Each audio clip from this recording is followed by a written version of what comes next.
Hey guys, it's Kugli again with another ROM review, and this time I've got the AOSP extended, also known as AEX ROM for the OnePlus 6T, so stay tuned for that.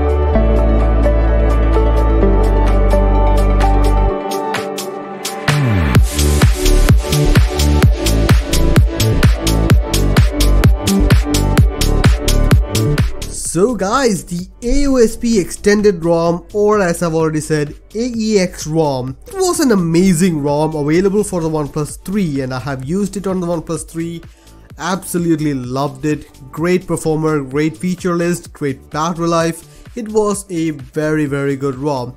Now, for some time I haven't heard of this ROM. I think it was available with other devices, but didn't see much on the OnePlus 3. But now we have it on the OnePlus 6T, and well, goody, the fingerprint scanner is actually working. So I'm pretty happy with that. As you can see, it is working. See that? Okay, yeah, fingerprint scanner is working. It does work, and that's a good thing. So let's get started. Now, first of all, what you see here is the launcher, which is quick step launcher, which is really cool. It does have gesture options and all that, which does work really well. I'm really happy with that. Moving on, let's go to the settings menu. In the settings page, in the about phone page, you can see it is OnePlus 6T, Android this is AEX, Android version 9, AEX extended version 6.4. It is unofficial, but that's how things go. To be extremely honest, it doesn't really matter much. Security patches are April 5. The kernel is 49112, which is kind of an old one. The latest version I believe is 49168 from Omni, and the build number and all that is available here. So that is it in the about phone page. Let's talk a bit about AEX extended ROM. Base concept of AOSP, which is minimal Google pixel-esque stuff with a lot more features. That is the extended part of it. It has a lot of features. It has a lot of tweaks available. Before that, let's just say that everything is working. There are a few hiccups here and there regarding the SIM card, regarding mobile data and all that, which I will get into in the stability section. But for the most part, it is a fairly decent daily driver. Let's get the features. Most of the extra features are inside the extensions options, in which, first of all, status bar options, status bar items. You can customize whatever appears here, which is pretty cool. Clock settings, you do have clock settings here, so you can customize the AM PM indicator. Date options are available. Date style, date format, and date position can also be customized. Pretty awesome to see that. Status bar customization is available for the style and the percentage inside the icon, outside the icon. Battery bar can be enabled, where you can customize the colors. All of that is available with thickness and all that. Pretty nice to see. Traffic indicators are available, where you can customize that and it will appear on the status bar. It does show the uplink and downlink if you want to have that. Carrier label can also be enabled if you fancy that, and also miscellaneous extensions, you can enable all of the stuff. It does have a VoLTE icon. I have turned it off because both of my SIM cards do support VoLTE, and it shows two icons there, unlike in OS where it will show 1 by 2. I would have liked that option, so I'll just disable a VoLTE icon altogether. VoLTE is working. I have made calls. Again, about the calls and SIM card, I will talk about that more in the next section. Apart from that, gesture options are available on the status bar. Brightness control by sliding across the status bar. The curves on the display can also be customized if you want something like that, and also, as you can see, corner padding can be customized if you want more or less or whatever you want. You can customize that. That's it in the status bar option. In the other option, notification panel, quick settings options are available, where you can customize the brightness slider on the bottom. Adaptive brightness control buttons can also be customized. Vibrate on touch. All of these options are available. Edit icon can be disabled if you don't want anyone else to tinker around with it. Smart pull down is available. Service icon is available. These are all the icons which I have currently enabled. As you can see, high brightness mode is available. Gaming mode is available. Compass is available for those who still use it. I personally do use it, so I really like that. It does have caffeine, which is really awesome.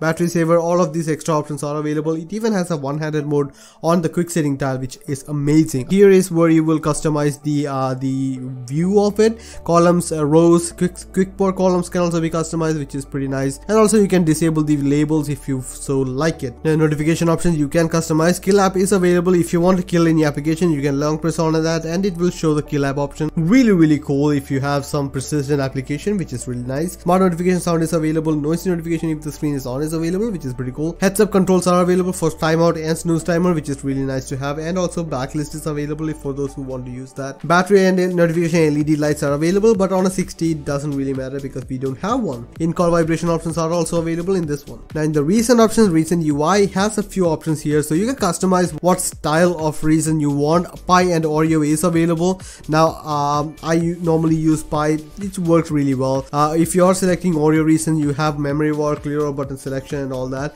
which does work, which is nice to have. In the lock screen options in the lock screen UI, you do have a few more extra options, like face auto unlock is available. If you are someone who uses face auto unlock or face unlock, it will swipe up the lock screen automatically, which is pretty cool. Double tap on this lock screen for sleep is available. Clock styles are available. You can select the Samsung style clock, which is really cool to have. I like it, it just works, so you can see that. Temperature style, the items underneath the clock, which is Zen. Clock widget is available. All of that can be customized from here. Ambient music ticker is available, which will show the playing music, now playing music on the ambient display if you have it enabled. Lock screen visualizer, media cover art can be enabled or disabled, which is pretty cool. Lock screen tuner is available, where you can customize what appears on the lock screen on the bottom two corners of it. In the system options, general tweaks are available, where you can customize this. There is the toast app icon. 3-finger gestures can be enabled, but again 3-finger gestures does have issues with AOSP ROMs, where if you drag your fingers across it, it will scroll the screen also. Animation options are available, where you can customize the screen of animation, and all of these can be customized. Personally, I have never touched it after, I don't know, on Oreo, so yeah. Button options are available, where you can customize the power menu options. You can customize with advanced restart if you want it. Flashlight can be enabled, lockdown can be enabled, and all of that can be appeared in this one. Screen off power torch is available with the automatic turn off option. I like that. Volume panel customization is available. You can enable more options. It does have a voice and Bluetooth option also, and also volume panel can be on the left side or the other. Timeout can be customized, and also volume steps can be customized if you want that. Volume rocker wake is available. Now volume rocker controls are also available, where you can customize the playback control. Keyboard cursor control is available, and these two are my most sought after feature in a custom ROM, and it's available. Volume rocker wake is available, and volume key answer is available if you want that. In the app op section, you can micromanage every permissions management on every application. Personally, I don't do that, and that is it in the extensions options. Apart from that, in the display options, you will get brightness level, adaptive brightness, night light is available, which does work. Now it does have ambient display. You can enable always on, that is one thing. It also has an option for always on when charging, and this I found to be very useful, because I will just turn that on and put it up on charge, and what will happen is, if my battery is 100%, because our device does not have a notification LED, the ambient display can act as a makeshift or a huge band-aid fix of a notification LED. It will show me the notifications I have, it will show me the battery percentage and all that, and I really like that. It is something there, so I like that. It does have pickup and pocket mode sensor, but like the other ROM which I checked out, Pixel Experience ROM, it doesn't work 100% of the time, and there have been situations where it has gotten stuck when I tried to open the phone using the power button. Double tap wake is available. Prevent accidental wake up is also available, which is pretty cool. Now it does have a very good theming engine, and I like that. UI style can be customized. I'm using black UI because I want the AMOLED black. There is extended UI, which will turn this black into a slight bluish green, like the ones you see on this one. So as you can see, this is the color it will turn it into.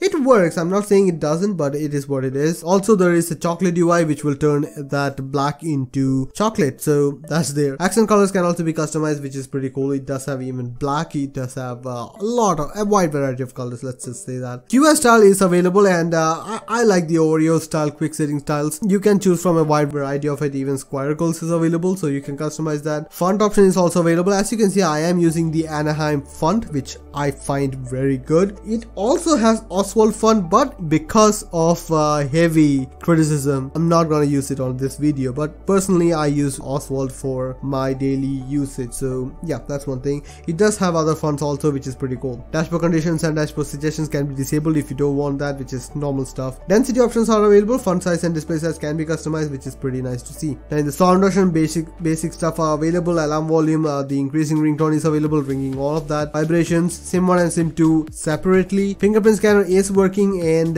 yeah, I mean, it is almost the same implementation as the last ROM which I reviewed, which is a Pixel Experience ROM. It does work with AOD, it does work with everything, but there are a few hiccups. There can be situations where it just may not register or may not just come up. Additional button options are available, where you can customize the notification notification slider, and notification slider is working. You don't need to worry about that. System strength is available where you can customize the system strength. I couldn't customize the call strength and notification strength. I believe the last ROM which I tried did have this slider also, but I'm not really sure why. Display modes are available where you have high brightness mode, which is just going to pull the slider to the extreme right, and also panel modes are available where you can customize with all of this. I normally turn it off because I like that way. And you do have gesture options where you have jump to camera by double tapping the power button, which is nice to see, and prevent ringing is available, which you can also customize, and that is pretty much it. Developer options are available if you want to use that. I think I missed out that there is gesture navigation, which I have been using, and it is the full bevy of settings with the trigger height and also trigger timeout. I like that, and it just works, and I'm really happy with it.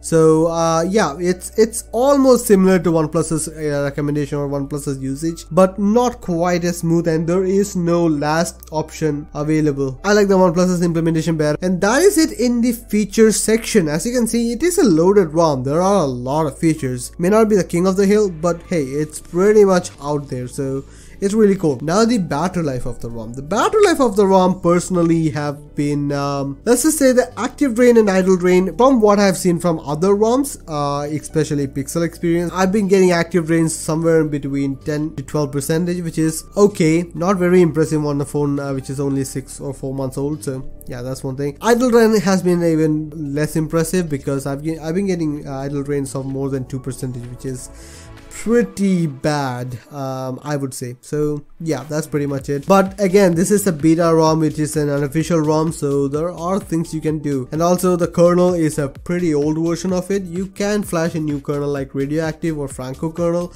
or even Smurfs kernel. I have tried it on a different ROM. Pixel experience, I have tried it with Franco kernel, and it actually works really well. The battery life is really improved with Franco kernel and a few customizations there. Really looking forward to that. Now the performance of the ROM. Let's just say that I couldn't run Antutu benchmarks on this device. This is from, I believe this was from older version of it. From what I can understand, it's just same as any other PyROM on the OnePlus 60. So right about 285 to 290,000 ballpark. So that's the only thing which I can tell you guys. I have played games like Jetpack Joyride, smaller games like that. It works. I mean, what do you expect? This is the flagship of the last year, so it will work really decently. Now the stability of the ROM. This is where I have to talk about a few things, especially about the lock screen, which I had talked about in the last version also. Yeah, there is an issue with the lock screen where it will not work many times. During the course of the day when I was using this one, there has been situations where I couldn't unlock the device and I had to just hard reset it once or 2 times maybe. I mean, that's not really what I would consider as daily drivable. You might have to live with that. Apart from that, one more thing which I didn't mention is that the data sim on this one, I'm not sure what is the trigger for it, but sometimes the data sim 1 and sim 2 data gets flipped. I have always selected sim 2 which is my geo sim as my data connection, but for some reason, I don't know if it is by reboot or by just random occurrences, it selects the sim 1 as my data sim, and I have lost quite a lot of money on that, so not the most desirable output. One more thing which I did mention or